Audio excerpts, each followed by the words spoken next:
You know, it's Tuesday. It's Saturday night. What's going on? Live through the power of your internet, right here on the Dab Network. It's a special episode of Double Drop Kick Podcast. Welcome in, everybody, tonight. Gonna have a little bit of fun before Saturday night's main event. Are you excited for Saturday night's main event? I am. This guy is. Boy, that's your childhood memories kicking you right in the face. Gonna have a good time. Gonna show off a fabulous belt made by a fabulous fabricator. Great due to the hobby. Drip belts. So hot it drips in your lap. Gonna show off the Bloodline Replica belt and how you can bring one to your doorstep. With a collaboration of a lot of thinkers, a lot of smart people.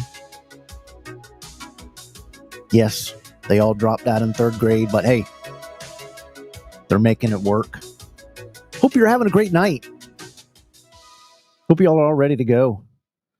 get them comments juiced all up. But before we begin, as you know, hey, you've got to go down right now, scroll right down, hit that like button, do me a favor, and hit that like button. Do me a favor, hit that like button. That helps me a lot, and I thank you so very much. I thank you for joining us tonight live. If you watch this later on, as many of you do, especially many of you, the last one, well over 1,000 of you have viewed last week's episode. We're so thankful of that. Thankful to you guys for doing that. We started this out 5 months ago, and I was going to be happy. Just a niche belt hobby, wrestling, a little bit of sports. Going to be some more sports gaming coming up with me and Easton Thompson. We're going to be doing some stuff over on Twitch. We have a lot of great things lined up here for DAV Network. We just got our trademarks and our LLC. We have our little store, not to buy double drop kick stuff, but we're going to have the belt art on some pictures, some old cool throwback stuff for pictures, and all the proceeds are going to go to a local animal rescue. So we'll get that up and going. But we're still thanking you, each and every one of you, for being the 1,000 subscribers in 5 months. Woo! We thank you for that.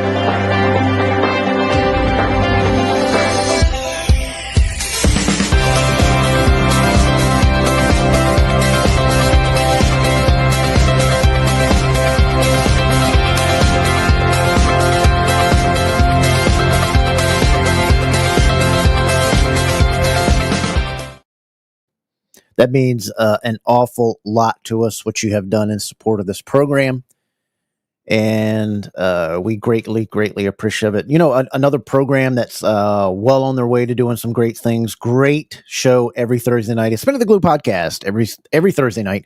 Mark, Andy, Ben, and Richard doing it great over there. Go over and check them out. Once they get to 500 subs, they're going to give away a belt. And they're over at the Wide World of Belts YouTube page. Catch them every week on Wide World of Belts on Facebook. Please go out and join the great groups that we love to have here. Make sure you join Belt Masters that you're probably watching on tonight. Inner Circle, Wide World of Belts. Love those wrestling belts. Big Boys Belts. Championship Belt Brothers on Facebook. Go check them out each and every week. And the big thing you got to go check out, hey, if you want the best of the best, if the crumb rind means so much to you, and having one that's made by an actual silversmith, one that is made by the brother of the original and has the crumb rind name attached to it because they're in partnership with C4. They have the actual cast pieces, the wrestlers and the cast pieces of the stone holders on there. C4 Authentic Belts. You got to go check them out, and on c4authenticbelts.com. Taking you back to like it's 1980. Freaking 6, baby. Got to go check them guys out. And hey, do me a favor. Everybody loves those Instagrams, so go over to Instagram. I give away a lot of stuff on Instagram and on Twitter. So go over on Double Drop Kick Podcast on Twitter, on Instagram, and hit me up. Give me a follow over there. We give away some stuff over there. And I'm on X or Twitter, however you want to call it. On X, it's DDK Podcast on there. And join us for that. And, we have a bunch of cool reviews here. We do off-the-rope reviews here at Double Drop Kick. It's kind of different from the others. We take a top-down camera. We don't worry about how long you got it, how well it is, who was made by this, that, and the other. It's an in-depth look at the beauty of the art, from the artwork to the etching to the leather work. We get really, really, really in-depth, so close, like I say, you can see the boogers in the wrestler's nose. And it's a different kind of review, so check those out. We'll have more to come. We really appreciate that. But tonight it's all about this guy and what he's doing with this belt and what he's doing in general. We're going to find out a little bit about him. I wanted to get him on the show for a little bit. But, he's all the way across the pond over there in the UK, and he's joining us at 11 o'clock at night. But I'm going to bring on my cohorts first. You can know I'm KEV Kev.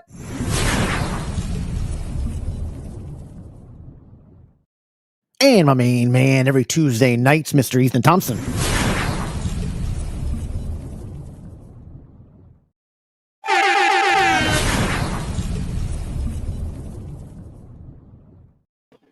I was a producer's glitch there. Yeah, happy Tuesday. Happy Saturday. Yeah, there you go. Yeah, happy Saturday. Kind of a little trial run. We've been thinking about moving from Tuesday to Saturday. We'll see how it goes. Got my Saturday Starbucks. There we go. Got my double drop kick Yeti here ready to go. Saturdays gives us a chance to have our other guy that's part of the double drop kick team. That is A true. great guy to help us. Please welcome, not MC Hammer, the Hammer, Stephen Hammer.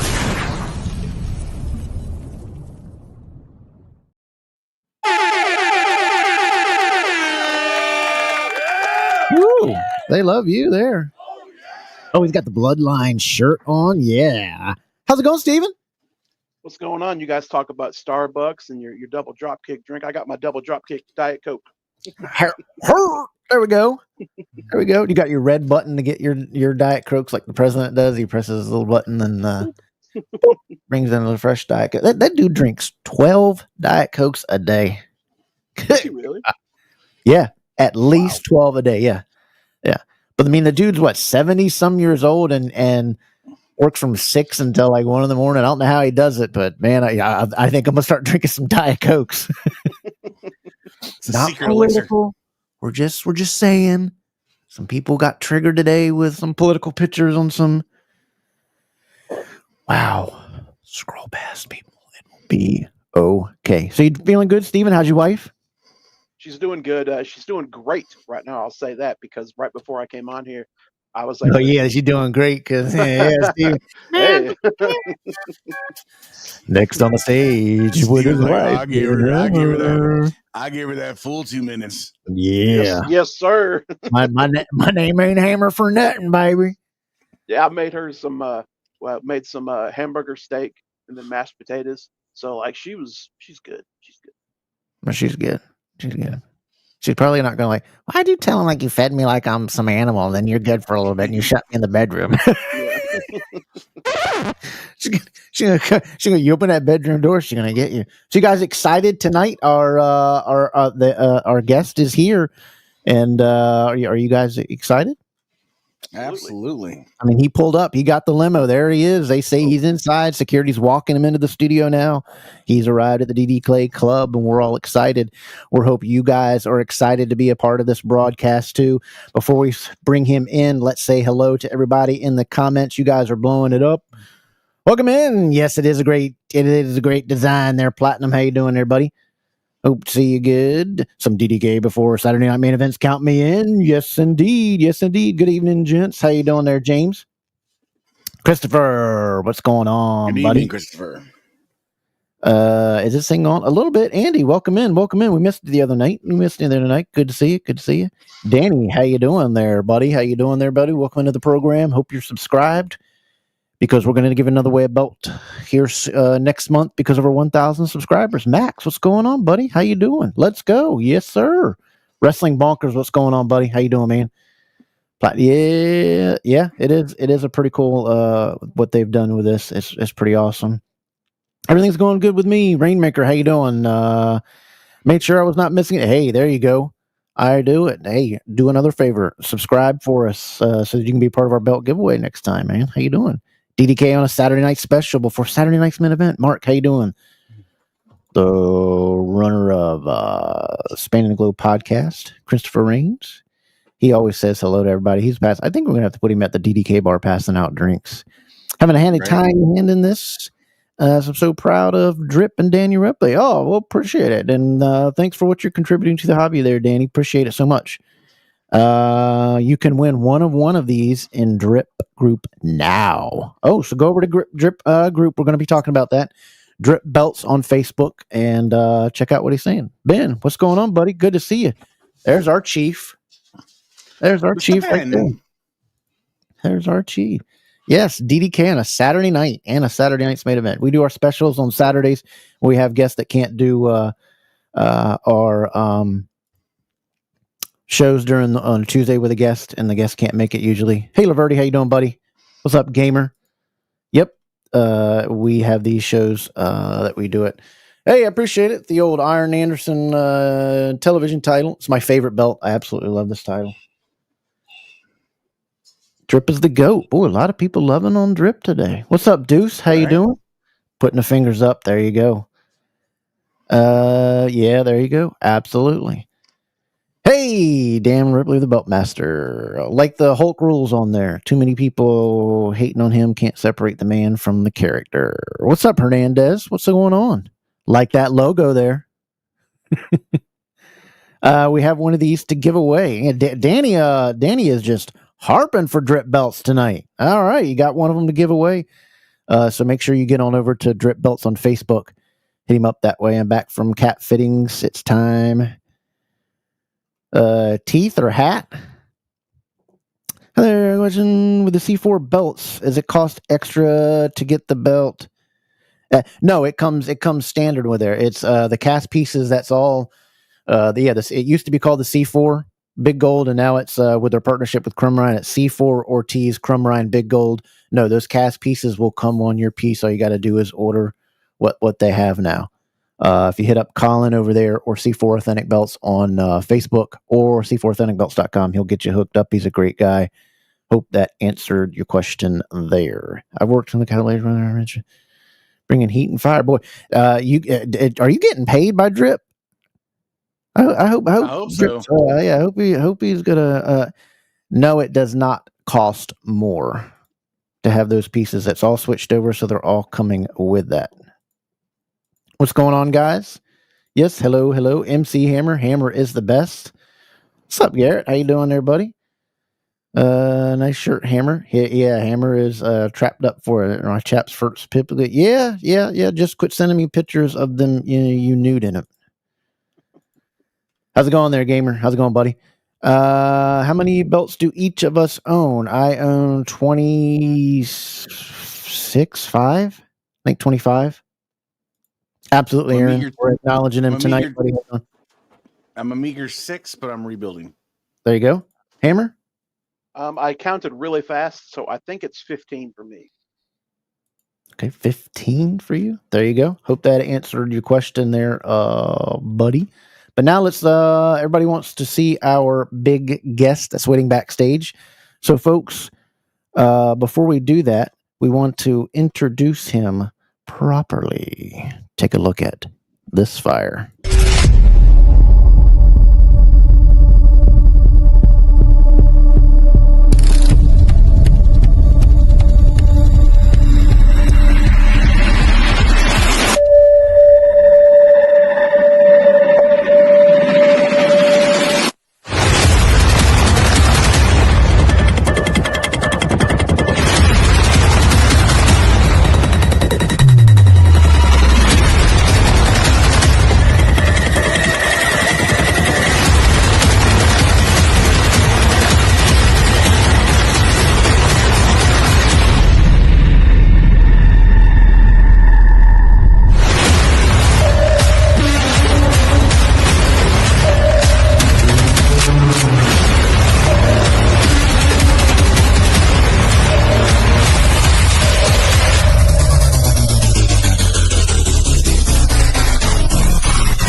Welcome, Drip Belts, Danny Ripley. Good evening, gentlemen. How are you all? Okay. How's it going, buddy? Fabulous. I'm good. I'm great, thanks. A bit late here, but you've kept me hanging it back for 19 minutes. Say what now? You've kept me backstage for nearly 20 minutes. Yeah, I'm sorry about that. We got to pay the bills around here and get things hyped up and, do a little bit of program stuff and welcome everybody in that's watching because they are a part of the show. How you doing tonight? I'm good, thanks. So before we get into all about the belt that you made, tell us a little bit about you for the next 5 minutes, about you and how did your love for wrestling get started? What was your earliest memories? WrestleMania 4 I had on VHS. I don't know how it fell into my possession, but obviously on a weekend I used to go to my grandparents most weekends, and we had WrestleMania 4 and 5 on VHS, and I just literally used to watch that on repeat every week. So that was my introduction to wrestling. I didn't know like NWA or anything like that. We're all just WWF in Oh, UK. WWF, because of tapings and tapes. Who was it you're immediately attracted to in the WWF when you were watching? Well, Hulk Hogan, because he won both pretty most. He won the belt at WrestleMania 5, and obviously Macho Man as well because he won it at 4. But yeah, just those two really. Just before Brett and Shawn, and obviously Ultimate Warrior were just coming into it then as well. So basically those three, the main three of that generation of wrestling. The Ultimate Warrior, Hulk Hogan, and Macho Man. Were you did you guys able to have the figures over there and the belt and the wrestling memorabilia like we have at our store? That was the next step. Obviously the little Hasbro figures, and then the WWF magazine was in our local newsagents. So that was it. That's my introduction to wrestling. Was it big over there? A lot of this stuff always sold out. Was it easy to get over there? The Hulk Hogan ones, and obviously Macho Man were, and then the more rarer ones that that are rare now. I've collected all those little Hasbro figurines, and now I've got them all again. So some of them are hard, like the Andre figure was hard to get. Macho Man, I think it was the green attired figure. That was quite an hard one to get. Obviously, they were £5 each, which in today's money is probably what they're charging now for these re-releases of all these figures. I think they're like £30-40, aren't they? So for a little kid who were lucky to get £1 per week for pocket money, it were a lot of money. Golly. And when did you start having the itch right away for the belts, or when did the belt itch start? I didn't discover you could buy replica belts until 2016, and that was through one of my friends who owned. I'm a plumber and heating engineer by trade, and obviously going into this guy's store, he set on a new employee, and he'd been to like WrestleMania like 8 or 9 times already. So we like connected, and then he introduced me to the belts. I had millions. All these shelves here used to be full of wrestling figures. The old Jack's classic ones. Mm-hmm. Were just all those, and then he introduced me to the figures, to the belts. Sorry, and then my first one was a Fandu. The original small bull like belt. Yeah. I had that for maybe 16 months before I bought any more. It literally were under my bed. I wasn't like enamored with it or anything. I didn't think it were like the best thing ever. What year was that you got that first your first replica from? Who'd you say it was again? 2016. 2016. It was the original all gold Fandu. So as a kid, you didn't get any of those foam belts or any of those things, or have the itch to have one of those? Or never saw any of that. It was just all the Hasbro figures and the ring. That were pretty much all they used to sell over here. Okay, so what led into I want the belts? What was it about the belts that attracted you to them to start to get the itch and want to collect them? Just my friend got me into that. And then, like I said, I had it for maybe 16 months just under my bed. And then we were booked. I'd got married that year as well. The following year, we were coming up to our wedding anniversary, first one. And we were going to Florida. Literally about 2 weeks before we were going, Hulk Hogan arranged, signing at Orlando. So that's when I got the belt out and obviously got it all signed, NWO and all that malarkey. And then we just went from there, really. I were hooked on it then, obviously seeing all the belts in his store as well. When did it take off to where you were like, you know what, I want to start doing the leather work? And when did that itch for you? What do you remember what year that was you started, working on belts? Then the next belt I wanted to get was a Winged Eagle. So again, my friend had discovered ORM or ORM, as we call it over here. I don't know how you guys pronounce it. You would say ORM. I think he had a Winged Eagle. And when I got my first one, I think it was a dual plated tag belt, actually, I got first. And I just saw the leather and I just thought, wow, compared to the Fandu and the replicas, you know what I mean? It's just like, you can't compare it. Yeah. So I just like, I'm just going to give this a bash. I think my mum saw it and she was like, how much did that cost? And I was like, $1,000. And she was like, you could do that. So like, yeah, there you go. Actually. Mom said that? Probably could. That's what she was one that said, you could do that. And I was like, you know what, I probably could. So then I started researching it. I bought just enough leather off eBay for like 70 quid. And my first one I did was a dome globe. It wasn't even a tooled belt, and I was just hooked from there. And then obviously COVID came along, and that's just when my Belt Masters was created, and obviously everyone just focused on belts, weren't they? Because there was nothing else to do, and collecting figures and all your hobbies from when you were a kid, everything just boomed. I was wondering, you've had some nice belts, and I've seen you've had some Reggies, and I think you still do, and you've had some upper tier belts like like I do, and I wanted to ask you, when I got into the hobby with 2001, you called up Reggie in his garage and you ordered that. Yeah. And then when I first got that belt, I was like, oh, well, here's a cheaper option. Let me try the Figures Inc. stuff. And when it came, I literally threw it out the door. And my friend was like, I was like, hell no, you can take that and run over it for all I care. I was spoiled from then on out because of what I got. Did that happen with you to where, I see a lot of, I know shop belts are now where they're at. And some of these shop belts should not be booted at all. And I like a lot of the shop belts, and I'm going to go that route because it's probably the best way to get them. But I wondered if it was the same for you, as getting those in your hand, nothing else kind of matters. It sets you up for, you don't want anything kind of lesser quality sometimes. So my belt collecting history or story or whatever. So I had the Fandu, then I got some more replicas, but obviously the Winged Eagle's a V1, the way it had the bars not attached. It just naff. I think I'm on like my 25th Winged Eagle now, and my final one, it's the Reggie, the WWF Reggie.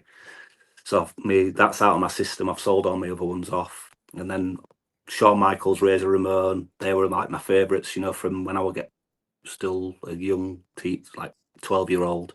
So I had to have the IC. That's my favourite belt, obviously. The best event WWF or WWE's ever done in this country's 1992 SummerSlam, Brett Bulldog. So again, that's the IC belt. And I even like Jeff Jarrett, when he came into WWF. That's my era, the most shocking era in wrestling, when it were like 93 to 94, when it were like TL Hopper and people like that, 1, 2, 3 Kid, that were like the golden generation to me. Right. 1, 2, 3 Kid. Yeah, I thought he was going to be a flash in the pants, and all of a sudden this guy takes off. I mean, it was kind of comical at when he started, and then all of a sudden I don't know what they saw in him, but they stuck with him, and he turned into being an icon. Away from like belts and stuff, my parents split up when I was like 11 years old. So a single parent mum with me and my younger brother. We didn't have like money for cable or anything, so my watching wrestling, it were all just through friends from school who'd like recorded the Rumble or whatever paper. It was still for pay-per-views at that time. Right. So for me to keep up with it were depending on them to do the recording. And I can remember one, I think it was Royal Rumble 95. I think Jeff Jarrett won the IC back, or he retained it or something against Razor Ramon. And I was watching it, and then all of a sudden, like the local soap that we have over here just came on. His mum had changed the channel halfway through. So I was like, shit. And that were it. He'd never do it again. So that were me out of wrestling. It were just magazines, which are like 30 days out of, behind. So wow. I like to keep up with it. Yeah. Wow. So that's why I don't have any Attitude Era belts, because I didn't get back into wrestling until like year 2001 when WCW. I can remember watching one of the first ones I watched when I came back into it, but when Vince were on screen firing Double J. So obviously I was gutted because Double J were one of my favourites from when I was younger. And then I started watching it again. And I don't think the Big Eagle were around much longer after that, was it? Maybe a year, maybe maybe months. a year, maybe a little more than a year. Yeah. So IC was your favorite? Did you say the IC was your favorite? Classic IC is my favorite belt, yeah, and then the Winged Eagle. I think most people that liked that, like I liked that one first earlier on. It was in a lot of the magazines a lot more than they would show the Winged Eagle, and I think that's what got me the affiliation. Like, I want that one. And then when I got the Winged Eagle, I was like, well, I think I like the Winged Eagle a little more than the IC. But what is your Grail belt? The WWF logo Reggie IC? Yeah, and I managed to get it in October from Keith Sawyer, or how I don't know how you Yeah, pronounce it. But yeah. really He's good a good guy. dude to get from him. Yeah, Yeah, he's I a good managed guy. to get one off him. It's a bit beaten up. It looks like it's been used for like 5 years in ring. It's all scratched and beaten, but I kind of like it like that. To be fair. That's the beauty of it. I mean, mine. This is from the one I got from 2001. That was the WWF Reggie logoed, and it's dual plated. But the gold, I like the way you can tell real gold over time starts to get a little bit of a silver look to it, as Yeah. because people don't realize how thin the plating are in these belts, and that after a bit of just handling it or even cleaning it, you're actually wiping over the years, but it still looks I beautiful think from that. it's, to be fair, I think it's a later one, like last 5 years. It's not an old, yours will be a lot better than mine, but it's still got his stamp on it and everything. So I'm happy with it. Yeah, he was a great man, great guy. Yeah. He It's a was. shame there's not more videos. I think there's like a 3-minute video on YouTube where it shows him, doing a bit of tooling and stuff. That's Yeah. literally all there is, and then maybe an interview from, I think it were All Out, or what's that thing Conrad does? the like WrestleCon he does. Yeah, he does those Starcast shows. That's it. I think it was the first one, and Reggie were there, and Milliken and all those. I think that's last like footage of him speaking, on camera. Yeah, if it would have been cool if we'd have grew up in the era, because he was doing like wrestling shows and stuff in the late '90s with his stuff, and that's how I stumbled onto him. I forget where it was at, but I remember it had to be before 2001. Like met him in 2000, but you'd see him at his conventions, and there he was, doing his belts. And then I remember the second time I met him, it was like, oh, you got to put. It was when you were seeing he was having the numbers. Like, yeah. They got tired of me making these, so they put some restrictions on me. But I figured a way around it. But he was a humble guy, and many people don't know he was a great wrestler, and he was a huge dude when he was younger. He was not a small man, but he was a very kind and humble man. Yeah. When did he stop making licensed copies of those belts? It must have been after I got in this hobby. Well, you could get one. You'd have to pay the fee, and then somewhere on the leather it would be stamped that it would say it would say something replica. I can't remember, but he'd have to put a serial number in the leather. Before, he didn't have to do that, but then he made it a more affordable option. I believe it was just before 2000, and I want to say 6 or 7 when he started having to do this. To where he started having to put the replica 10 years later. He started having to put that in there, and where he was stamping it, and this, that, and the other. And then the fee was very high for WWF. Then there was NWA was a different fee, and then some of the other ones didn't. It was mostly the NWA and WWF that he started having to put that. It's a licensed replica and a serial number in the stamp leather thing. So where does Milliken come into it then? Scamming people? What sort of time with that? That starts in 2012 and 13 era. So it's just before me then. Yeah, he starts taking so many orders and becoming just a real piece of, Yeah. And wasn't in between that is when his etcher started slinging stuff too on the side? Because it was about that same time, wasn't it? Yeah, and that's what got him a little bit more behind and stuff from what he says. But there's no excuse for keeping people's money for that. If you can't produce it, then you send it back. Yeah. I got my money back, and I've told several other people it doesn't take much, even if you're out of state, to file the $50 in any court in city, and you can appear because you're out of state. The judge in small claims court will grant you to be able to appear on video, and you can get your money back that way. But what he's done is pretty. Do they have to pay in full? What's that? If something like that happens in the UK, you take someone to a small claims court, and then you say you win, so you think, oh yeah, I'm going to get me £3,000 or whatever the settlement is. The person then can put it on like a plan and do it like £1 a week. So you're never going to get your money back. How does it work over there? Over here, the judge will either give him a stipulation of when to get it by. And if you don't have it, because you'll ask that before the judge, can I get this? And then he'll ask the person, when can you have this by? And he'll give them a little bit of time or whatever. And if it's not by that, you can go back to the DA's office here, which is our court system, and file a thing. And then he'll have a bench warrant put at him. and he'll be arrested, and his bail will be set at the amount that he still owes. So that's a way to do it that way. And I recommend, if anybody ever gets a judgment, but you need to, if you don't ask the judge, he's not going to put a stipulation on it. And then, but always ask the judge in the courtroom, hey, can you put a stipulation on this? Can I get this within, 6 months or this, that, and the other? He's got it.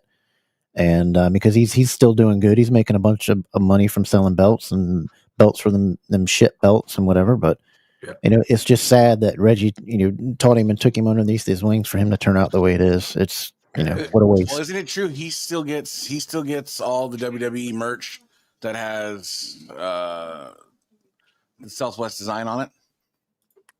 I really don't know what he gets. I heard that.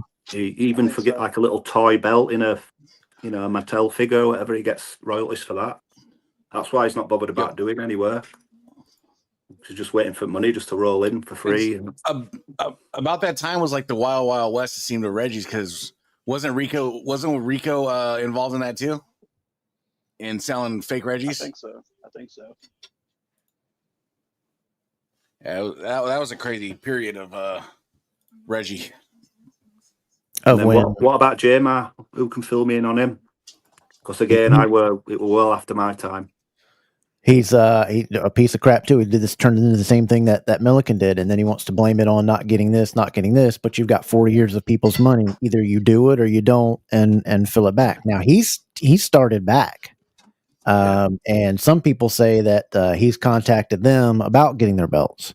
That's been 4 or 5 years. So I don't know what'll happen with that. I hope it does.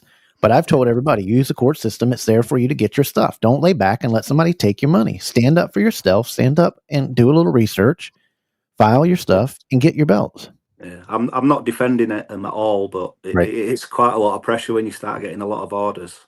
Like these Bloodline belts, I'm in double figures now, and we're on top of like 20 odd relevers that I've got a big pile here. All half of them are tooled, half of them are all pressed, and all lines are ready to tool. And then when I'm adding these Bloodline ones on, and then my website, I'm getting orders every week. It is a lot of pressure, especially when you're working as well. Yeah. What is your website? Come on, Stephen. What is your website? Dripbelts.com. Dripbelts.com. Yeah. It's a work in progress, but it's pretty decent. Yeah, I can understand somebody getting behind and whatever. I just can't stand. I can't understand that. That's fine, but at some point you've got to have enough knowledge either to stop taking orders, or the other saying, I'm sorry, and give the people's money their back. Yeah.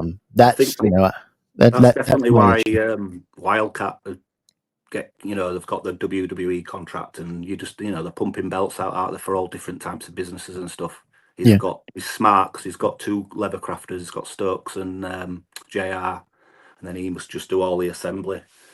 Because obviously, like I said, myself, I'm like Dan, belt fan Dan. He probably does everything himself, so it's a lot of pressure.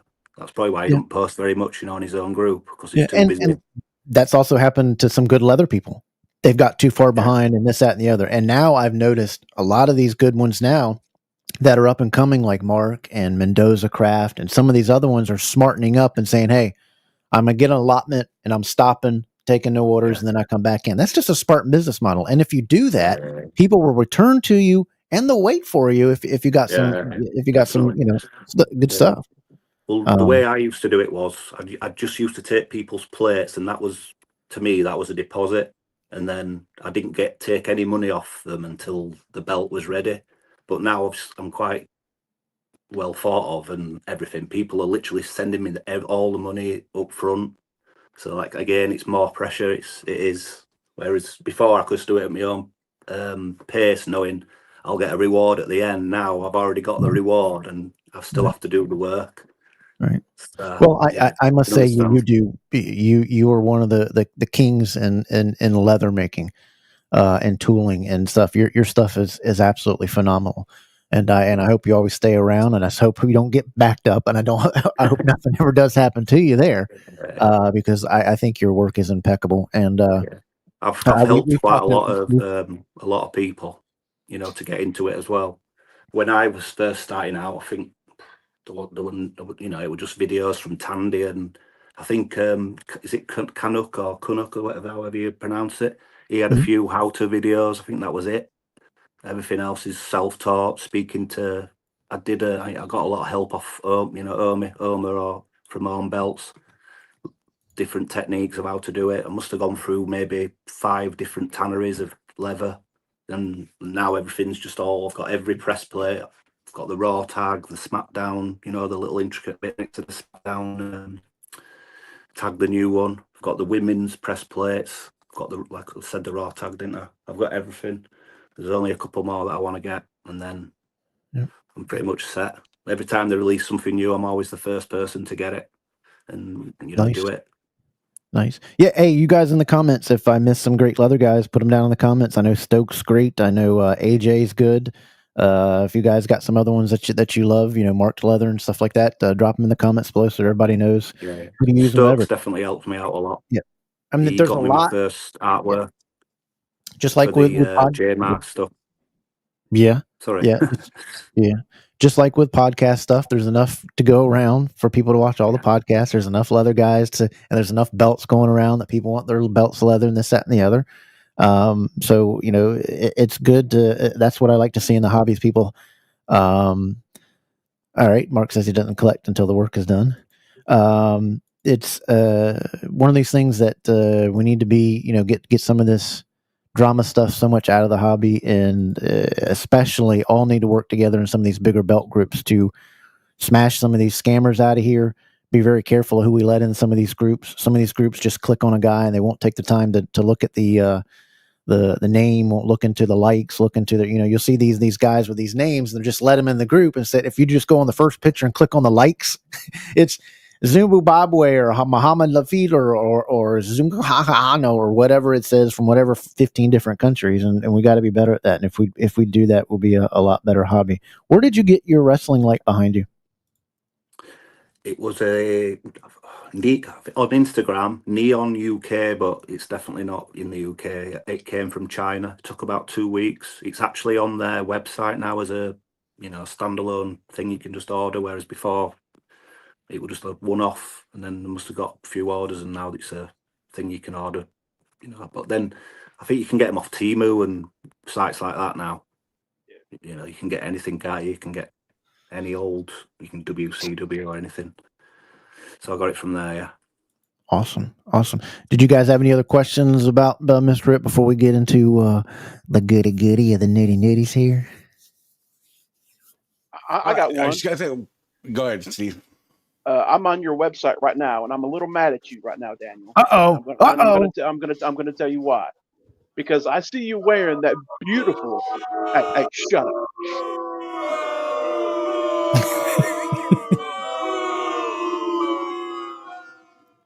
I see you wearing that beautiful drip hoodie right there, and I was looking on your website, and I don't see no hoodies available on your website, man. You got to make some merchandise. I would definitely wear one of those.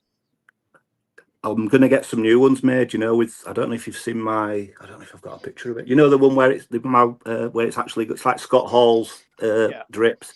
I've got that logo. That's my final logo, and I'm gonna do some shirts and hoodies and stuff. And then if the budget allows, when I send these belts to people, I'm going to do them a hoodie with that on, with the drip belts thingy, but I'm also going to get it where it's got a printed Ula Fowler on, as well as a printed belt bag and stuff like that.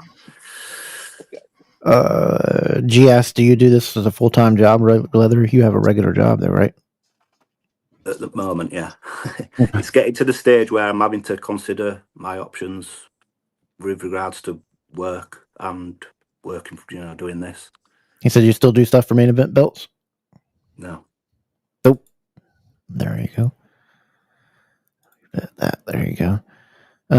Do you see the leather prices increasing this year? Materials are getting expensive. We don't get paid enough. We need to start. If I go full time, I'm going after. Or I'm also considering just rising it, maybe £10-20 or dollars anyway, because of like fees and like Mendoza says, costs of things are going up.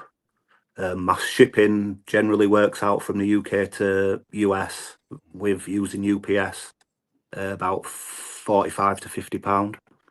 And I've had stuff in New York within 24 hours. Wow. Yeah, So because I'm on your nice. website right now, and I looked at the pricing of your re-leathers, and Yeah. like a network logo, like a Universal, is £310, which Yeah. translates into $387 US dollar. Yeah.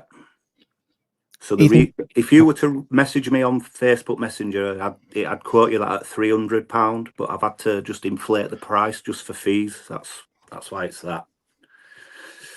Ethan, you had a question? Real quick. Yeah, I just want to. I'm always fascinated. What's the belt you hate releathering? What's that belt that just comes to you just hate? So over here, the NWA belts aren't very popular because, again, it wasn't really a thing on our TV screens. So doing those lace belts, definitely don't like doing those. I'm getting a bit. These network logo shaped belts are getting a bit tedious because I'm doing so many of those, but none really. I'm happy doing anything at the minute. Gotcha. I would say Midwest belts get a bit boring. That's about it. Really? The Midwest ones get a little bit boring because I imagine it's the more of the popular belts to what you do. Yeah. That everybody has out there.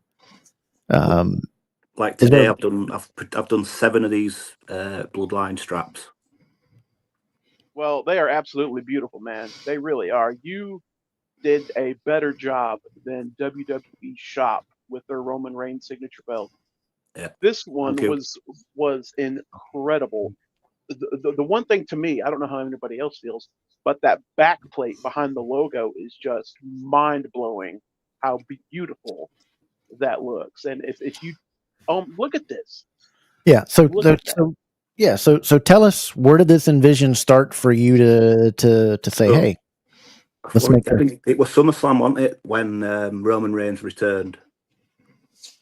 And with me being like 42, 43 now, I can't stay up and watch these pay-per-views live. I'm just too old. I'm too tired. Like, even this is a struggle now.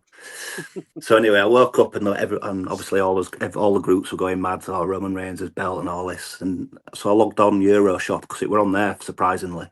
And they were still in stock.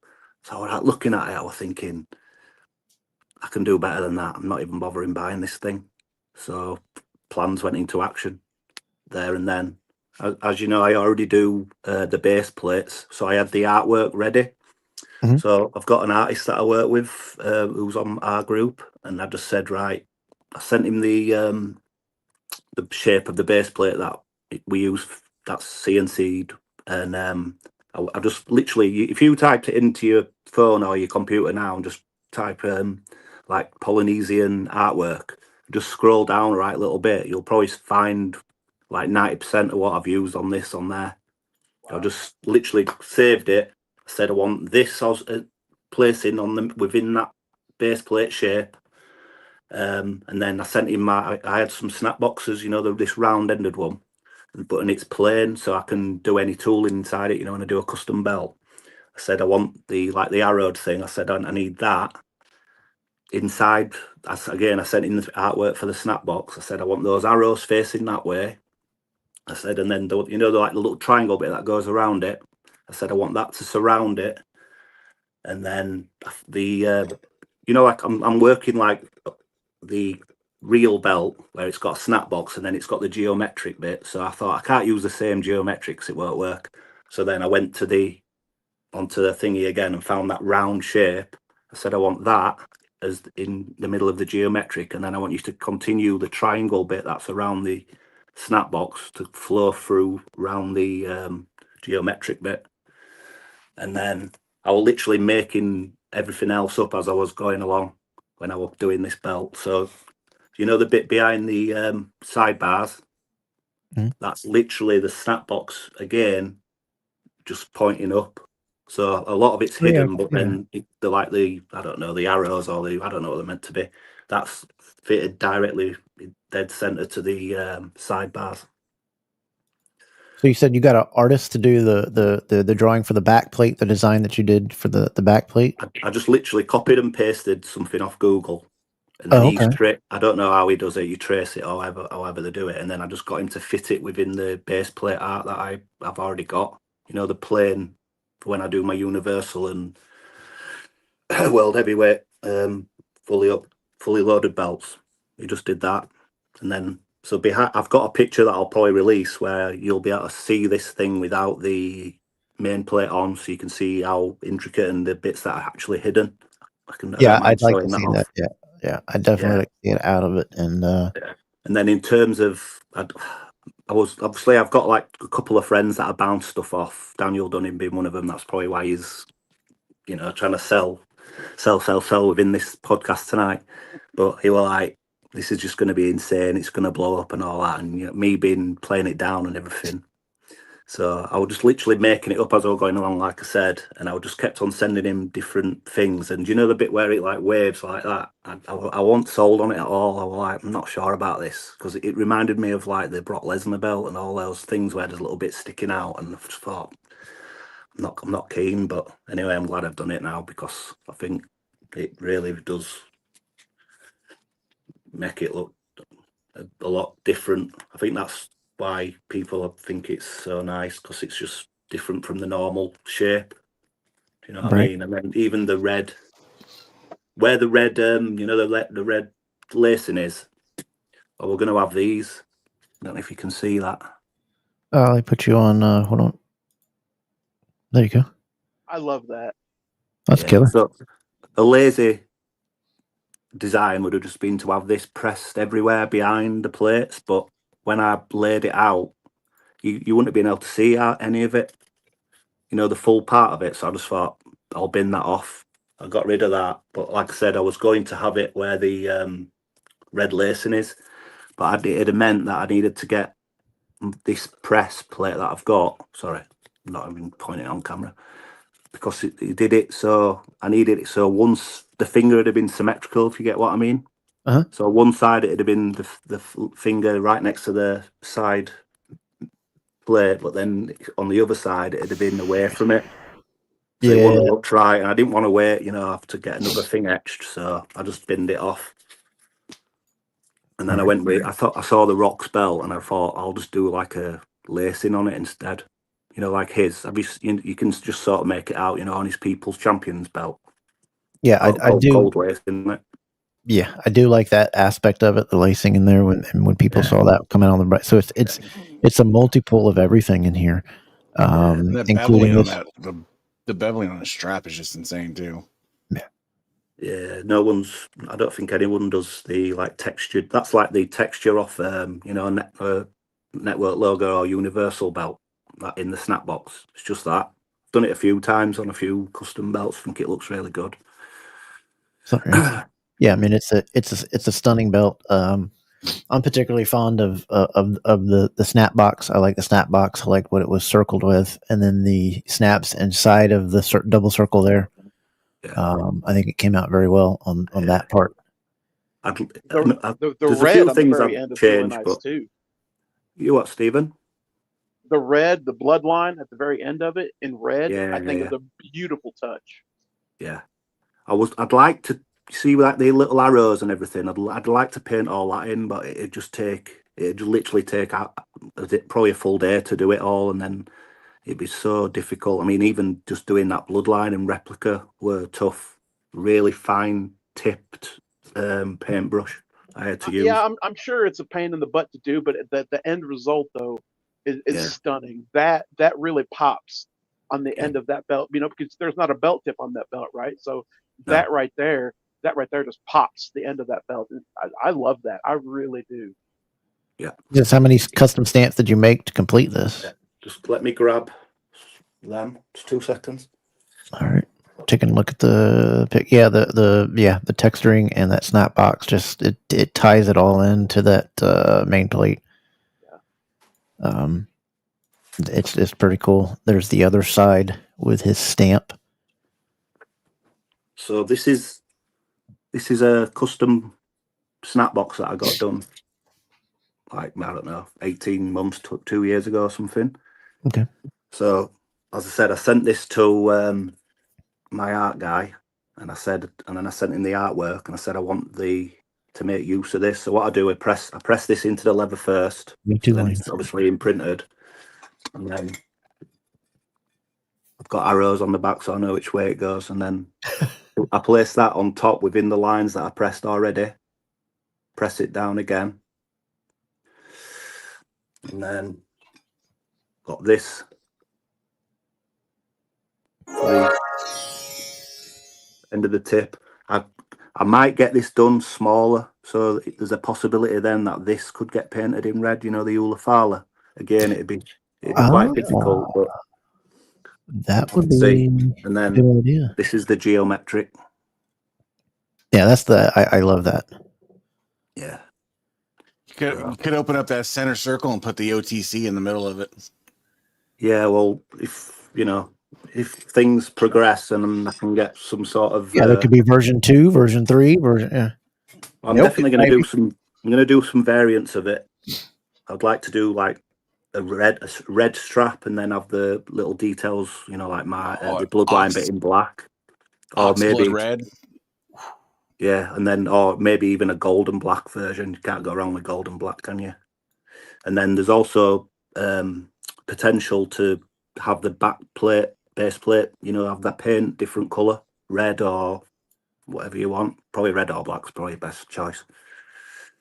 Right. So, and then the stone guy, I used a new guy in the UK.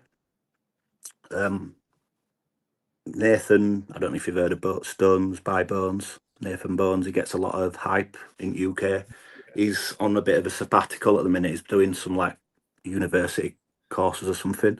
So I use this guy called Dan Reeson, DMR Customs, I think it is, on his page. And he uses the exact same size stones as what Simpson uses, which I think's obviously is the best in it. And this has come out really good. I think a lot of people, if I showed them, well, people have seen it, haven't they? I think that's why people think Simpson did it, because it looks just the same size stones and everything. It's done a really good job. So I've stuck with him to do the UK side orders of the belt, and then drag Simpson in to do the US. So how do people get this belt? Yeah, before you get into that, how does it going? So you said that for people that are doing the over there in UK, you're keeping it all over there so that something doesn't have to travel. And then for people that are wanting, he's just loyalty to he's the guy that did the first one. I'm not just going to sack him off and say, Simpson, you're doing them all now. I've got to be loyal to him. I can't just sack him off, and he's done a really good job on it. I can't fault him. So okay, so he would be the ones, if you're living in the States, it would be him that's doing their stone in the States, right? So Dan Reeson's doing UK, Richard Simpson's doing all US. Okay, so how does the process work? I guess it's already on the leather when Simpson's getting it? No, so Simpson, he's going to apply it to the plate. So say you want to order, you're based in the US. You send I've done two options, so you can either send your own plates, because I know that people have these things lying around, and then the price is obviously cheaper. You send it to Simpson as you would if you were getting a belt re-leathered at Restone, sorry, and then he's going to send them all to me, in one box, just to save on shipping and everything. And then exactly the same process over here. I'll send the plates to Dan Reeson, and then my base plates will come in, and I'll just assemble it all. So I've got 13 orders at the minute. I've done all 13 straps are ready to tool. I've done that in the last 2 days. And how do you want any? Go ahead. Sorry. Go ahead, dude. Any thoughts of doing a send out strap too? Yeah, I can do. I could definitely do that. But then I'm gonna have to I can send the base plate as well. Yeah, I could probably do that. Like a little package, you can, the guys that already have a Restone belt or whatever, just get a little. Yeah. I'll definitely do that. Just a thought. Yeah, it's a good idea, mate. It's a good idea. Okay, so there's a lot of people that have been hitting me up since we've announced this. How do you want people the process to go? Where do you want them to go, and how do you want them to contact you before we get to you're talking about the price? How do you want them to contact you? So Richard Simpson's got it on his website, so again, US collectors can just buy it all from there. Then we'll sort the splitting of the money and everything from him, or people can just DM me. All I'm asking for is 200 up front, which just covers the cost of the base plate, so I can get that ordered, because that's the thing that takes the longest to come. So 200 down, contact either you or Richard Simpson through your websites, correct? That's the best way, or do you want them to either way, message you however they want to get up? I left it off my website because I don't want to get it busted, because at the end of the day, it has got Bloodline written on it at the minute. It's not a legal thing. So that's why, I mean, if I can get a license down the road, they have the word Bloodline trademark? Well, I don't know. This is it. I don't want to risk it too much. And I got you. I wouldn't think that, with a word. Maybe if it's written a certain way, they probably do. But I don't think they would trademark. I haven't put it on my website yet. Anyway, I haven't even put any pictures of it on there yet. But Simpson has. And then if I ever get licensed for it, then I can make a lot of changes. I've got where my name stamp is at the end. I'd probably put something else like OTC, like you said, or there's so many other things I can do. But I just wanted to keep like as much without breaking IP as possible with it. Right. So just as an FYI, November 21st, WWE filed a trademark for the Bloodline for merchandise purposes. Yeah. Right. For merchandise purposes, and that's probably written in a special font if you look into it, this, that, and the word. But they can't they can't. If you wrote like Bloodline in a different text or a different version, you can't get hit that way. I was going to add these on as I've stopped painting them now. I've given up on them for a bit because I'm so busy. But that's another tribal thing, that I got my art guy to do. It's like I said, it looks sloppy there, so I stopped. Ashley, is this the Ashley is your art person? Yeah, and then there were this as well, but I just thought it's just gonna. I didn't bother doing it because it's just gonna cost. We're just gonna saw, right. And then also, it's not just basically my intention was not just to do it for Roman Reigns. You could buy it and put your rock plates on it, or you could put your Jey Uso on, or anyone else who gets plates in the future, solo or whatever. That's smart. That's smart. It keeps costs down, doesn't it? People just fought 3 versions of Roman Reigns side plates, so just to keep costs down. So it's $200 up front. Yeah, and then once the completion, what's your about turnaround time for this thing? I've just been quoting 4 to 5 months max, but it'll be like the leather's ready to tool. I can do one of those in like a couple of hours on a night. So the leather will be all ready before base plates show up probably, and all the stones. It'll just be assembly. And then I work in batches as well with everything, so I'm kind of glad I haven't had any more orders yet, because it could have got a bit like, as we discussed already, where people get snowed in and they just go have a mental breakdown. Especially with the hits off of Instagram, I imagine, because as soon as I put that on Instagram, I don't have 50. I'm new to the Instagram thing, and people are hitting me up with messages. How do I get one of these? How do I get one of these? I said, here, watch the show, and you'll find out. My Instagram, my own personal posts that I've been doing on it, I think the most I've had is like maybe 4,000, which was the blue Clash at the Castle World Heavyweight Championship I did for somebody, replica of the mini.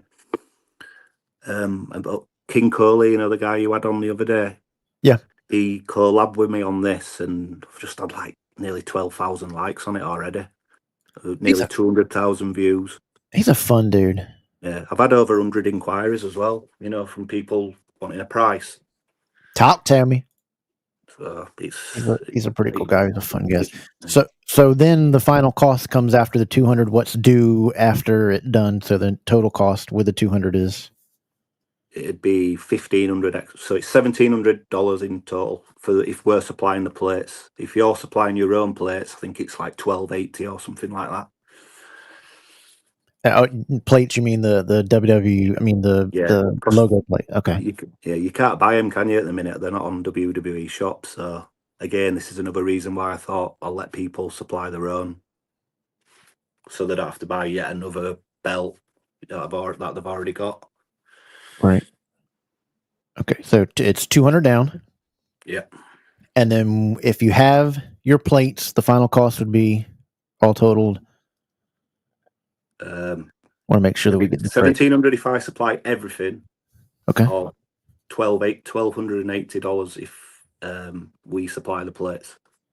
There you go. Hope everybody got that in their thing and wrote that down. I think this is absolute phenomenal belt from top to bottom, from the leather to the plates to the stonings. I mean, did anybody know off the top of their head? I'm pretty sure you do. Just if you had this belt in general, to get this, somebody like Richard Simpson doing it and his stones or whatever, or your guys, that's not a cheap belt to restone. What is it just to restone? $325, I think he's charging for it. Yeah, $325 just to do that. And then if you were to get the leather on top of that, you're talking about another $400. So when you get all done, you're talking about a pretty good deal. Yeah, just to go. The margins are quite low, to be fair. Then it's not. I'm not making like thousands of dollars off each one. It's maybe 500 max if I can get the plates cheap enough. The replica plates. All right. I don't think that's been greedy at all for what you're actually getting. Gamer, he was talking about if you had a belt that was already restoned and say you had your stones on it and it on nice leather, but you kind of want this, he was saying that at some point you were going to make the back plate available to folks, right? Yeah. The reason I've not done that is because it'd just kill sales off, wouldn't it? The full belt. Yeah. In my opinion, anyway, that's the way I see it. If I can sell a full belt or just sell a base plate, I think most people probably just go for you want that plate. exclusivity. You want that exclusivity for a while. Exactly, yeah. So I will do it, definitely, yeah, but not yet. So I'm just waiting for someone else to come out with one and try and jump on there. Oh, I'm already sure. The maker's got 3 already made. Yeah, 2 weeks, bro. 2 weeks. 2 weeks. 2 weeks. It's going to happen, but it won't be the best. I think we've already got that. Steven, what you got for him? I just think it's really interesting. I'm on Simpson's website right now looking. The price of the belt is $12.80, like he said, but there's also an option that you could pay $80 a month if you use Shop Pay. Yeah, I think one person has done that so far. Hey, Andrew.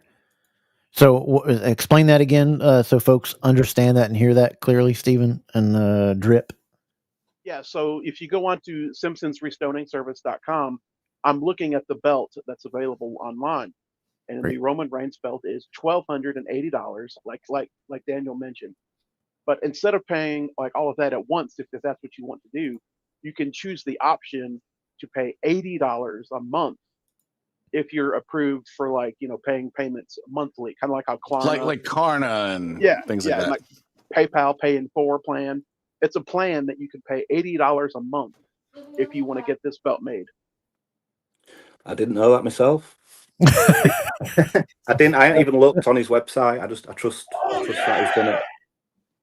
He's done it right. So there you go on that. I want to know again who was the collaboration for the brainstorm to where this came again? Well, it were all inside my mind, and then I just said I'm going to do it because it's not a big investment. And then, as I said, I was just bouncing ideas off Daniel Dunning, who's one of my admins in my Beltmasters group, and then I just did it, and then here we are. As I said, there's one thing I hadn't shown on any of the pictures, because when I did the pictures, I'd done the swoosh, of the belt. On the front of the belt, I repainted it, so it's a red backing, real leather, obviously, and then there's potential to do like an airbrushed design on the back. Oh, damn! And seal it, but I haven't got around to that yet. I'm going to ask people if they want it on their belt. When it's getting to the time to. No, that's the original one there that you got, right? Yeah. Can you hold that up and let folks see that one instead of the pictures, if you don't mind? I'm pretty sure that they would love to see this. There she is in all her There it is. glory. Wow.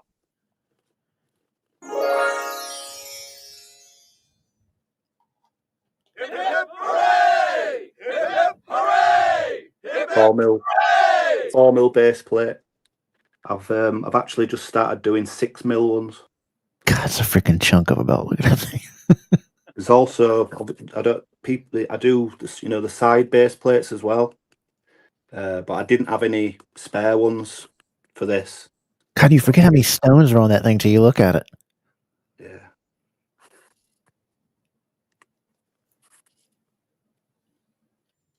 Boy, that's a nice build. Well, thank you there, Mr. Whoever you are. And that's the OG. Now, somebody had asked me what that little mark is under the word replica. Yeah, that's a hashtag, but Okay. because it's not got a serial number, I never got around to painting it. But there'll be a serial number next to, for each one, and then I think everybody's drooling, as you can see in the comment section. that'll be painted in. Again, it's not 100% complete, to be fair, this belt, but there's little things I can tweak to make it even better. Yeah. That's good. And this was a person that helped you design the underplate, correct? That's right. Yeah, we've actually started working on some other things today. Some other plans into action for some more bit belts similar to this. Oh, there is Colin from C4 Authentic Belts. Check out what Ripley's come up with. What you think, bud? Yeah, it's pretty. Another legend, Colin. Absolutely. He's talk about a person that took the hobby to a new heights with getting what he did with the partnership with Crumrine and making the C4 Ortiz Crumrine Big Gold absolutely spectacular. Yeah. It's a belt I will be buried with. Yeah, I actually met Colin on a belt talk post. He made a belt talk post. I'm sure. I don't know if he's told us the full story about it, but in the beginning, he were messing around with a really low end Pakistani maker, to produce theirs. I've actually got some plates down there. Do you want me to grab one really quick? So we can sure. Look at Yeah. You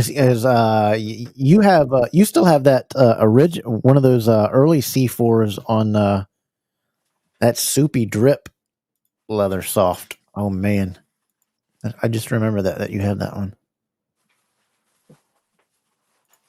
Working the midnight shift. Hey, Daniel. Yeah, he is coming on. Danny was my original founding partner. Yep, with the stuff that y'all did earlier. You still have that one that's on that leather, right? Yeah. So this one we're going to be like the cast. Like Milliken did a belt with that had the big nipples on it. Yep. So this we're going to be C4's version of that. I still like that. It's like an original Fandu size. Yeah, it is. You can mail it over to me. I'll send you my address. But I think this is where the origins of these Arosha belts and who else is those? All these makers that are making these CS style Crumrines now. Yep. This is where it all started, I think. Yep. Collins working with these guys who do all the, there's always one or two people that's making these things and then everyone else buys them and finishes them off. Absolutely. This is where it started. Definitely. Yep. It's a belt. I've tried to tell everybody that because of how it's made, what it's made with, it's a belt that I was completely taken off my feet when I opened it, how it just pops without any effort. You see how it's a bit darker. That was the old for people. That's not the C4 now, people. This is talking about something years and years ago. I think Mendoza posted a belt of the day, didn't he? Crumrine, and you were moaning about these bolts. I think where they come through from the back of the nip from the concha. That's how it's held onto the belt. These ones originally they were glued on Chicago screws. That's why there's no fixings, because they all fell off. So yeah, he quickly got away from these, and then that's when the RPs thing came up. Yeah, and just him working his relationship with Crumrine is something Yeah. that's unbelievable. That's definitely one regret I've got, not going to Chicago and obviously meeting Colin in person, but then getting to hold the real belts that Conrad had there. Missed out on all that. That's I'd just come back from that's WrestleMania, I think, so I couldn't do it. Yeah, I wanted to. I kept telling Colin, I was like, hey, come through North Carolina. I can't fly anymore. When he was going to Chicago, I wanted to meet him so bad. I'm hoping he might be able to come to Vegas, in April. I'm still working on him. Yeah, I got one match prototype. The Daniel. Is that the one I was talking about? I thought you still had it on that floppy leather. Did you get rid of it? Who's Geomania? I don't know who they are. It says you got one of the etched prototypes. Is that Wayne? I think Wayne's got a prototype of a C4. He's got the first one. Yeah, it's sure he has.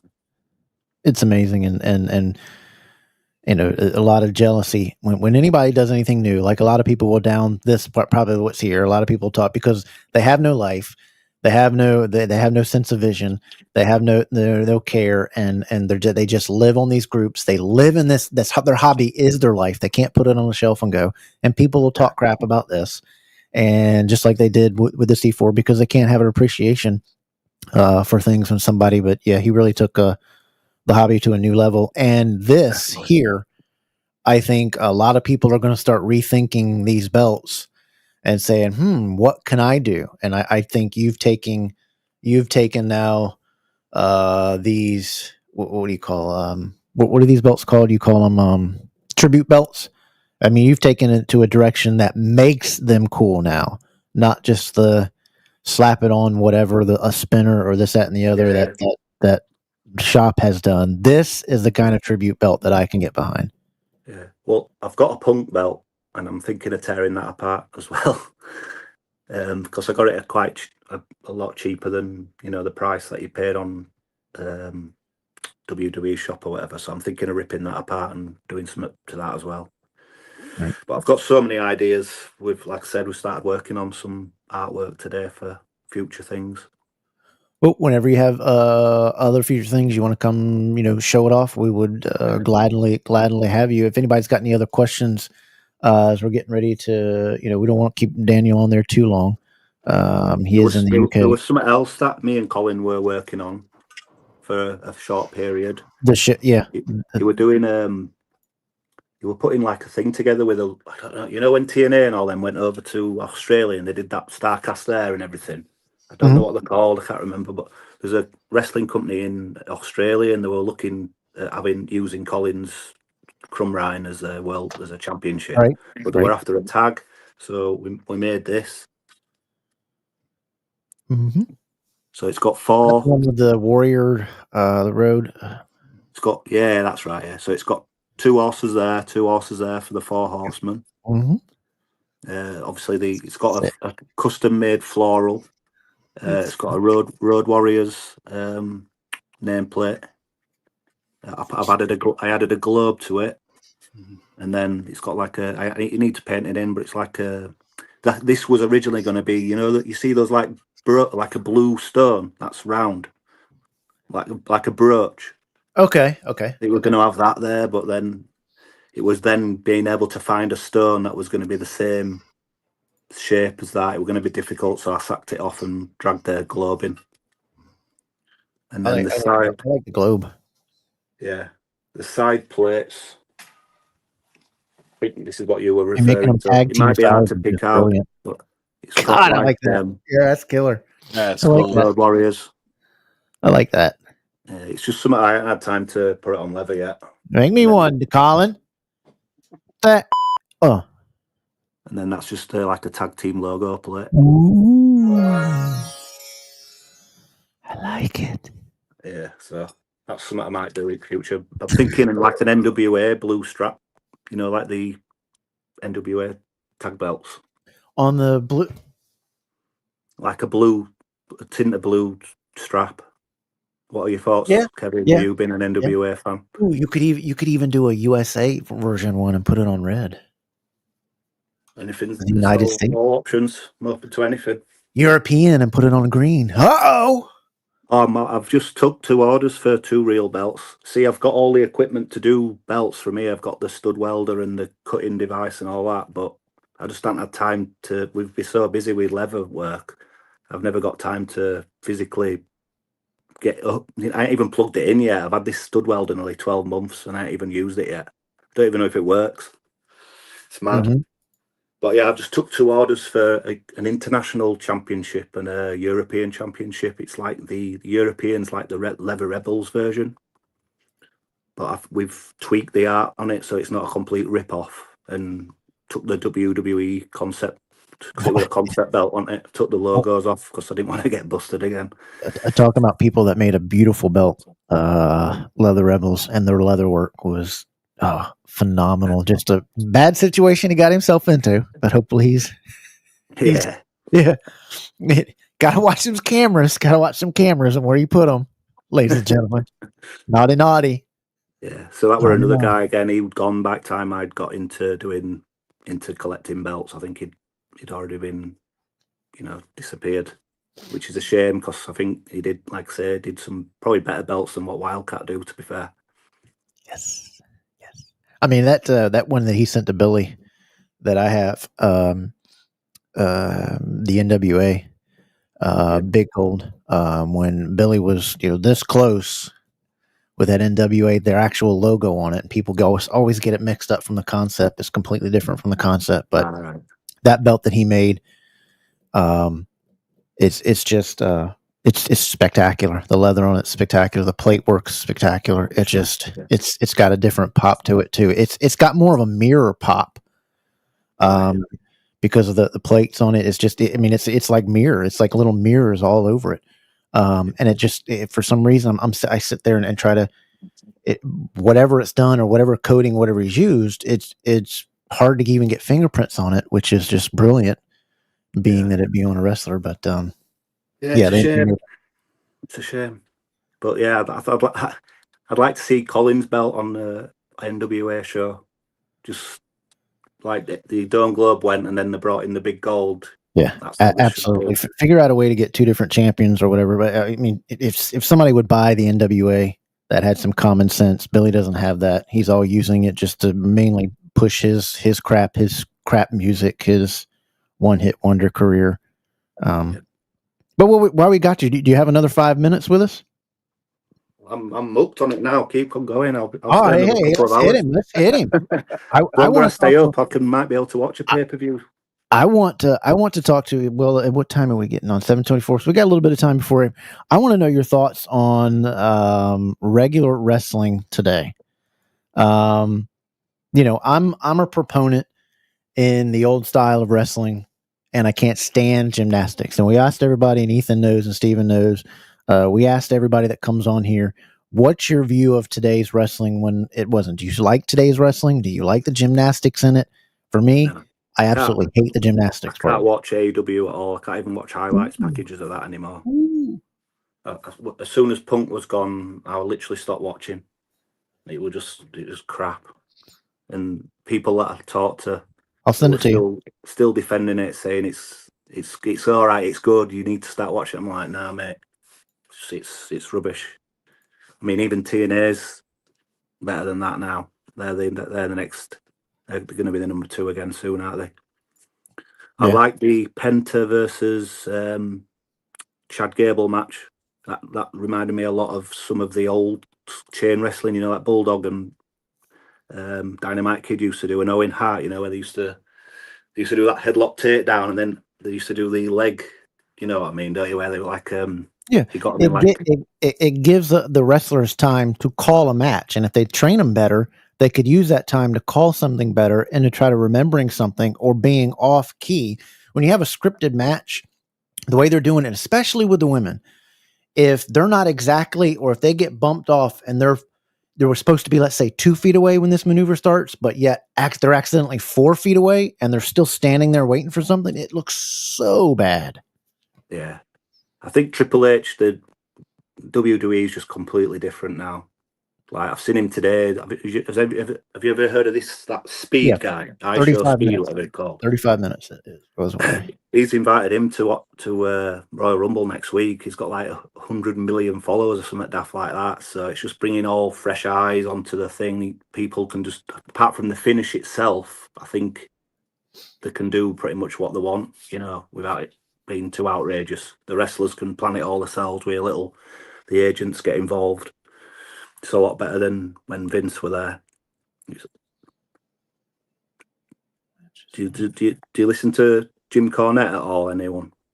Oh yes. I mean, that's where I grew up in. I grew up in the NWA. I grew up in NWA and WWF, but I was, started getting into wrestling in '84 and '85, and here in North Carolina, we were blessed with that's the Mid Atlantic NWA days with Ric Flair. I mean, Dad and whatever, they'd come to the Norfolk Scope or the Hampton Coliseum, and for $11, you're front row, second row, and there it is for some of the greatest to ever wrestle. Yes. Is what the era I grew up in, and Cornette is an icon. He's a brilliant man. He should be involved in wrestling somewhere today. Yeah, I think Triple H could get him in for Hall of Fame. I think he deserves that. There's a lot of people. The Hall of Fame rubs me wrong. There's a lot of people that shouldn't be in there. There's a lot of people getting in there before other stuff. I mean, they're worried about too much stuff than getting actual people in there. Like China should be in there by herself. Cornette should be in there. Bobby Eaton should be in there by himself. There's a lot of people that deserve to be in there by themselves. I know he doesn't have a lot of accomplishments, but King Kong Bundy should be in there for what he did early on for the wrestling. He didn't have a whole lot of titles and this, that, and the other, but he was an icon in my early days of growing up. I don't even think Rick Martel's in it, is he? Or is he? I don't think so. No, I don't think he is. I think so. Obviously, there's Sid. No, his tag team partner, I think. I bet they put Sid in now. He can't speak because obviously that'd have been a very controversial speech on potentially. Yeah, putting Sid on a live mic. Yeah, and Demolition needs to get in there. They need to end that and get that done too. Definitely. Rick Martel is not in the Hall of Fame. I don't think Dynamite Kid is either. It's just British Bulldog. What? Why? Yeah, Why would he not? I can't believe that he's not. Yeah, he's not in it. But then they put people in too early. Like for me, Edge shouldn't be in it yet. It was just like, I don't know why they put him in so quick. Like literally within 12 months after he had to retire. Yeah. Christian's not in it either. But yeah, Bully Ray and Devon are. Yeah, that's some. I think you got to take people did whatever they wanted to do to go sign whatever they want. I think as long as you don't try to burn bridges when you leave, I think you'd be good with stuff. But too many people are starting to burn their bridges. And like, what was that ring announcer she didn't burn bridges. She burned the whole house down when she left. Oh, yeah. Why would you leave when Netflix is about to happen? It's just crazy to me. And you thought your singing career was going to, and that's not happening now. And now you're posting some subjectional pictures here and thinking of, oh, well, maybe I'll do OnlyFans. Wow, what a crash and burn. Yeah. And you got a dude over there who's every 2 seconds with whatever he says, what Ricochet or what. I mean, talk about he's absolute garbage to me. You can flip him out with a corn roll and a hot dog. Can't stand him. But for me, and I'll let these guys say some stuff and ask. I don't like AEW because everybody's 5'10", 180 pounds. They all look the same, do the same. Yeah. And their mic skills are about as good as a person who just beat Down syndrome trying to be a DJ on a night shift at WTCO Cincinnati or something. It's like not Tony Khan won't release Britt Baker or Phoenix or people like that, will he? I'm surprised Alistair Black's got out of his contract. Or Ricky Sparks, he won't let him go. Oh, yeah. They're all going to be superstars then when they come to WWE. I tell people, I said, that's why the Jacksonville Jaguars, and this is a football thing, I don't know if you're an NFL football fan, but this is why the Jacksonville Jaguars stink at everything that they do. because of the cons. They don't know what they're doing. I mean, this guy is also in charge of statistics and algorithms and all that kind of stuff for the Jacksonville Jaguars. No wonder they draft like crap and they can't get a coach and nobody wants to go there and they fire their GM. But you would think a billionaire would be like, I'm losing a whole lot of money here, son. I'm going to cut you off here if you can't get somebody in here to, Yeah. It's only a matter of time till numbers drop even further. I think they're on 600,000 out there, something average or something at the minute. Yeah. It's just at what point does the TV company, when it gets down to like 300, just think this is a waste of money? That's the big thing. I said, people don't understand about that is you're not going to have a place to put it because you're not going to have advertisers say, look, we can't sell our advertising here, so we're not going to put you on. And I don't care how much billionaire money you got, then you better buy a $1 trillion network or a 550, 250, you're not going to be able to have enough money to buy a whole network and then keep it going. And then if you did, you don't have nobody on there because your product's crap. Ethan, what you think? I've never been me and AEW, we've had a hate relationship. Just the booking's bad, the management's bad, everything's just bad. And there's you don't get to build a rapport with the wrestlers because you might see one wrestler 1 week and then you're not gonna see him for 3 weeks, 4 weeks, and there's no story, there's no held on probably till around the time Punk left too, and no, I can't even stand to look at it anymore. It's just, ugh. Yeah, I mean it were interesting when like Rusev and Adam Cole and people like that were jumping ship. It was like a mini Monday Night Wars was like happening, but people won't even jump back to there now. Certain people will, like Ricochet, but I mean, like even Baron Corbin says he don't really want to go to AEW. He's happy going GCW and little independent places like that. I know the money, but how bad do you think MJF is kicking himself, not jumping ship? Definitely. You were at the peak, and now you're sitting in the ring arguing with a 60-year-old and doing things in high school gymnasium. Yeah, it's like Danielson. Do you think he'll end up back in WWE because he's nailed on for being a trainer in NXT or even having a little mini run and Hall of Fame and all that? Yeah, he'd be mad to go back there now. Not sure how long he's under contract for. Are you an AEW fan, Stephen? You stayed a bit quiet here. I was a huge AEW fan when it first started because it was something different compared to Vince McMahon's WWE. Vince McMahon's WWE is so different compared to what it is now. And AEW, I wanted every belt, right? I wanted TNT. I wanted the world title. I bought them. But then, like you said, once Punk left and then Tony Khan decided, hey, I know Punk is in WWE right now, but we're going to air this footage of CM Punk and Jack Perry backstage and their little fight, to try to pop a rating or whatever it was. I thought it was so stupid. And to me, just like Ethan said, 1 week you're watching, Miro or Rusev on TV, and then like the next 3 months he's gone. And it's like you try to invest in these characters in AEW, and you don't see them ever again. And then they just randomly pop up on a Dynamite, and you're like, oh, now I'm supposed to care about them again. Yeah. And I just don't. I don't have any replicas anymore of AEW. I just don't care. When I see their YouTube clips online, they got a pretty championship belt too. Yeah, the belts are gorgeous, I think. But when I see like their clips of the shows, they look so amateurish to me compared to WWE's like high production value. And TNA on fire. So I've got all the replicas, but I'd get rid of them tomorrow. But I just don't think I'd get anywhere near what I paid for them back. So I'll just gathering dust on bottom shelf. Someone offered me a V3, the latest one that's much thicker and curved and everything, but I'm not a fan of it. So why would I want to shell out like nearly £1,000 to have it? I think the AEW belt looks beautiful. Yeah, but it's just not. I would much rather have a Winged Eagle or like the new Undisputed belt and belts like that. The AEW just doesn't do it for me anymore, man. It really doesn't. And it's a shame because I think we all agree that you want competition, because if you don't have competition, the other one's not going to push. You're not going to push. You're not going to push.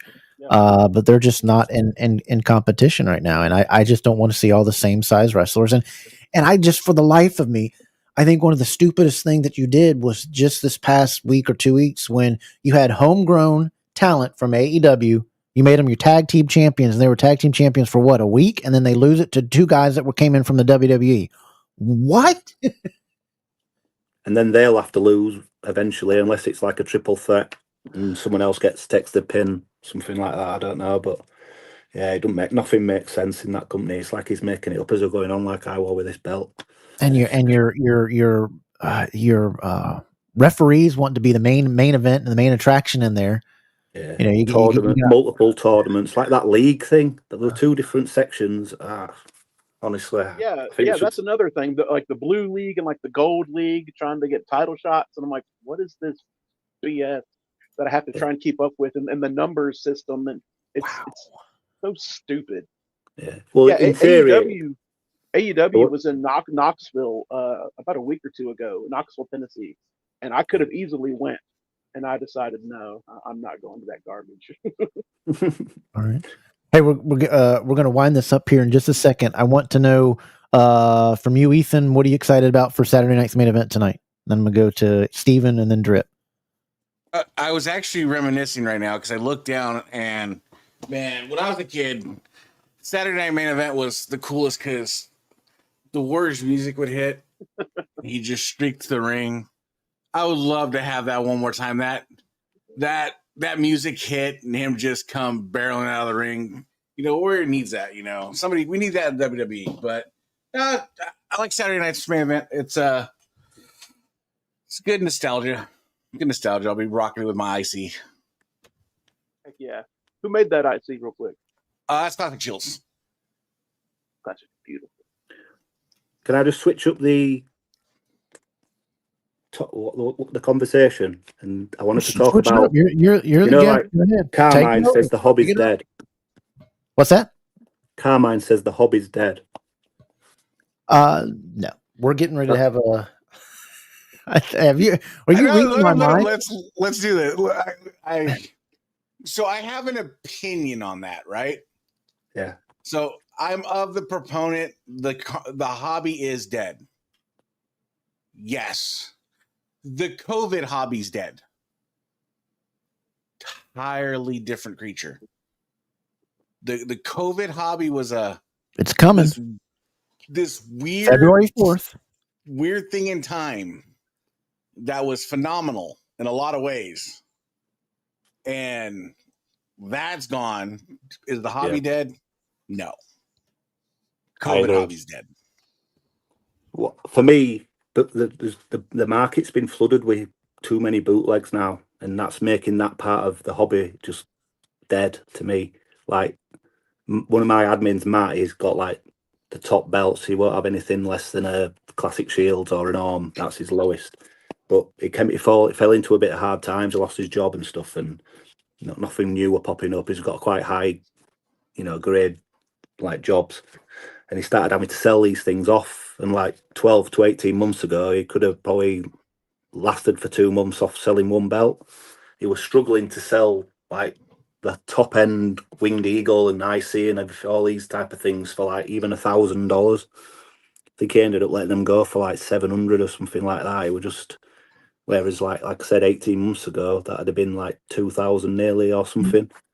Right. That's why I got rid of all mine. My last 3, I've got 2 left, but when I got my Reggie tag, I cleared all the bootlegs out to pay for the Reggie tag. I'm done with it. All my belts are like either real ones or replicas or. Yeah. For me, the hobby's absolutely not dead. It's dead. It's dead. And we're gonna have an episode all on that. We're gonna have a lot of guests on February 4th. But it's dead to the con men. I think a lot of people are getting wind of a lot of these scammers. We're talking more, we're doing more. But the belt hobby is a hobby. The hobby was here before most of us. I go back to the days when you sat online and you went in the little, online rooms and waited for somebody. Had that door coming open and you got me. Somebody's in the room and you talked belts and the old belt talk forum and all that kind of stuff.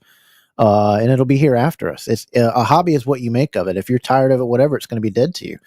But it's not dead. I think it's dead for the people that always try to make money off of it, or Eddie try Williams to get killed something that. out of it and don't give nothing. They're always buy this from me or do this for me. They don't share in the experience of all the groups. They don't have the joy of seeing somebody else have a new belt day and this, that, and the other. They're not involved in those things. I think it's dead to con men.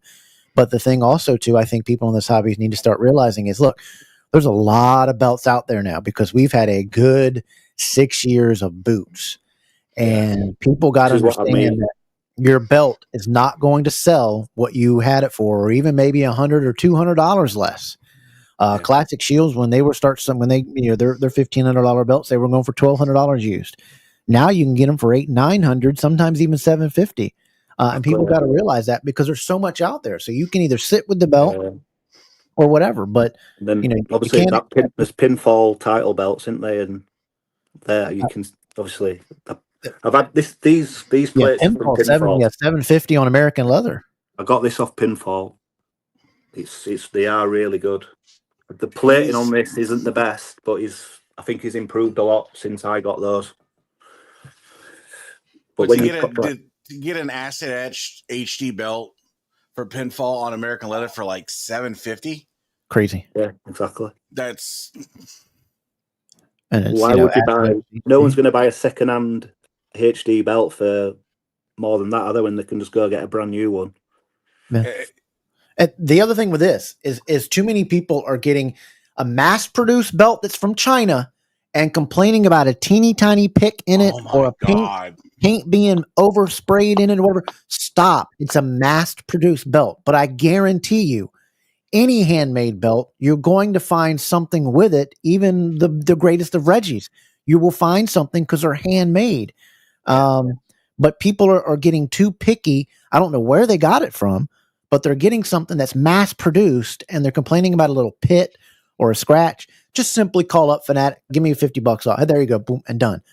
Because you're probably going to get a worse one the next time, and then Fanatics is going to kind of be done with you, because Fanatics is a piece of crap, in my opinion, and they're cornering the market on jerseys and athletic wear and everything, and they don't care anymore. They used to be They're very smart, though, with what they're doing, because they're like at the minute, you can't get a Universal, a world heavyweight, a UK.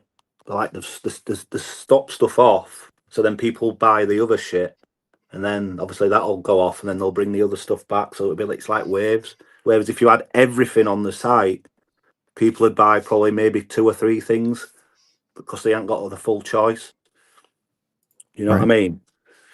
And then they do these limited belts and these minis. It's just getting a bit stupid, though. Having an undisputed belt at every pay-per-view, it's just like, nah. But for you guys out there, enjoy the hobby. Collect your belts, whatever, and then share them off. Take different pictures. I love seeing your even if it's the same belt. Take different pictures of it outside, inside. Be a part of the hobby. Go on other groups. Support all the podcasts, just like this one. We've just hit a little over 1,000. Sub in, watch it on your day off. Support the show. We're going to have another belt giveaway here. Ripley's going to give the belt that you just saw there, the tribal belt, away, and I'm going to give it away here. No, I'm just kidding. But we're going to do another belt giveaway here on the program. We try to work hard to bring, this is a hobby podcast, and a lot of the topics on here are all hobby related, and it's the hobby is what you make of it. But you got to be able to sit that hobby on a shelf when you're done with it for a couple of days and move about your thing. Don't become one of these people that are offended by something that you see or a picture that you see, or get involved in the drama that you see. The hobby is whatever you make of it, no matter what hobby. And there's hobbies, there's levels of any hobby, from I say guns to car collecting to belt collecting. It is what it is that you make it. Before we let you go again, this was the Bloodline Replica title that Drip Belts is making that you can own. You got to contact the hobby. Yep, that is. You can get it with Simpson here in the U.S. for those orders, and you go on his site and go through there. Or if you're over in UK, hit up Drip Belts on his Facebook page or Messenger. Right, it's $200 down to be able to get started on the belt. And I'll let you say that part one more time. The complete price, if you have the plates, the complete price is $1,700 for the full belt, fully restoned, base plate, leather, The only thing that you don't get for that is these. It'll be just a restoned stock, you know, in red or black or whatever we decide to do. Then it gives you the buyer choice to put whichever side plates you want on. And then the other price And then again was if you have the plates in hand, it's just $12.80 altogether. So it's just literally the cost of the replica taken off the total, you know, the full price. Simpson's again, doing the stones in the US. there you go. And your wait time again is going to be around 4 months, you said? Yeah, that's what I'm estimating at the minute.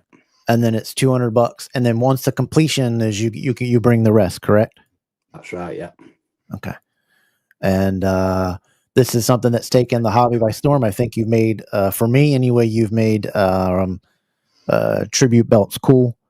And I'm appreciative of that. Before we let him get out of here, if anybody has any more questions on something that we just covered right there, ask it now so we can get out of here. We got just about 5 minutes, less than 5 minutes left before we let him go to get ready for 10 minutes is Saturday night main event.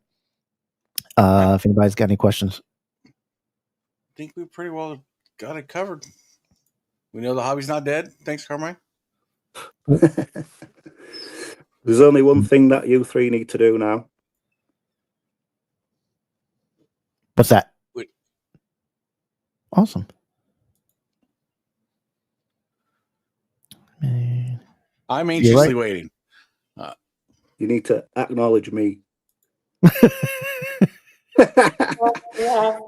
didn't have to, voice. Hey, We're only I'm joking. happy to. But thanks anyway.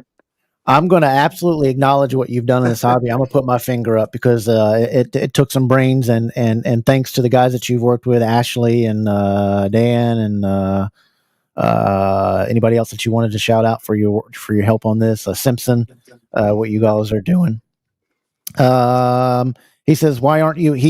Aren't you collaborating? Yeah. Nathan, as I said, is I think he's doing some exams or something for his job. So he's actually, I don't know if anyone's noticed, but he's not posted since before Christmas. So I needed the plates stoning, so I had to get Dan to. I give him a bash. All right. I'm open to giving people chances, you know, showing what they can do. So he's took the ball and ran with it. Awesome. Well, we'll let you get on. Are you going to watch Saturday night's main event when you get off to, or are you going to go to bed and watch it later? Depends if. Come on, man. We've riled you up enough, right? Come on, man. I probably will do. Yeah, it's only what is it? A 2-hour show? I think it's a 2-hour show. Yep. Yeah, I'll watch it. I think I'll watch it. Yeah. All right. I thought you did a live watch along. Have you ever thought about doing that?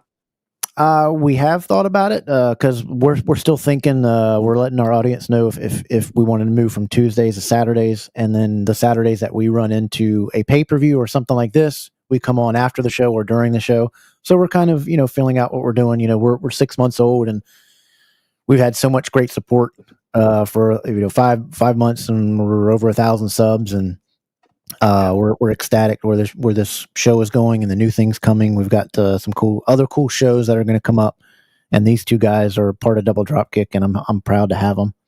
Yeah, very good. I like watching Mendoza's. It's Ethan's as well, isn't it?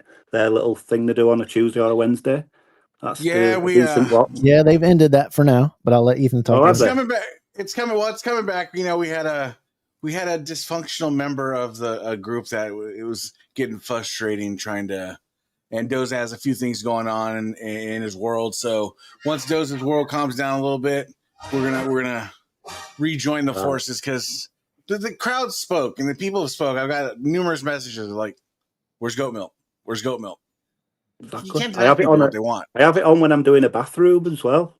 I just literally put my phone outside and I'm just like knocking tiles off. I'm like listening to you two.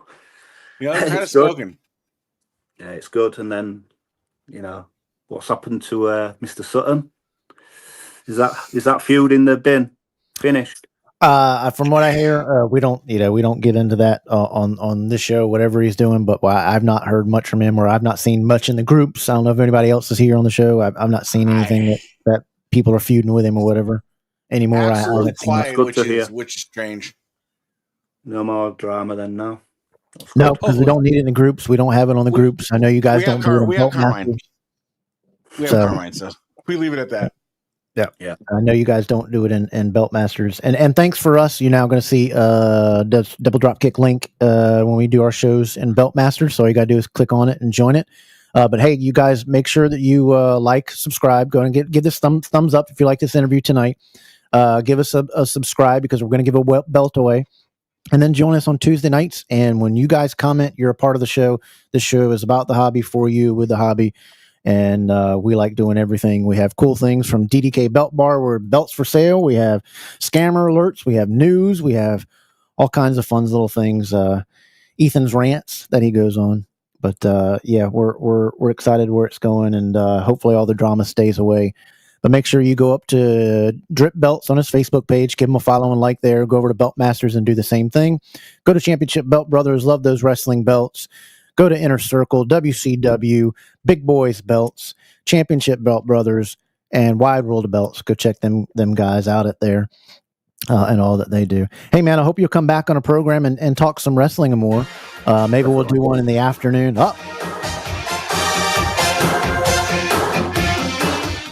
I'm going to get a copyright strike. I better cut it.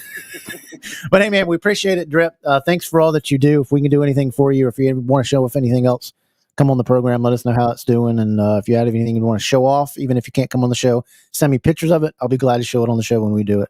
But we thank you for coming on, man. And we really do appreciate it. And you staying up late with us, man. Yep. All right, guys. Thank you very much for having me on. Daniel Ripley and the Bloodline Belt, folks. How cool is that? How cool is that, guys out there? Huh? Very, very cool.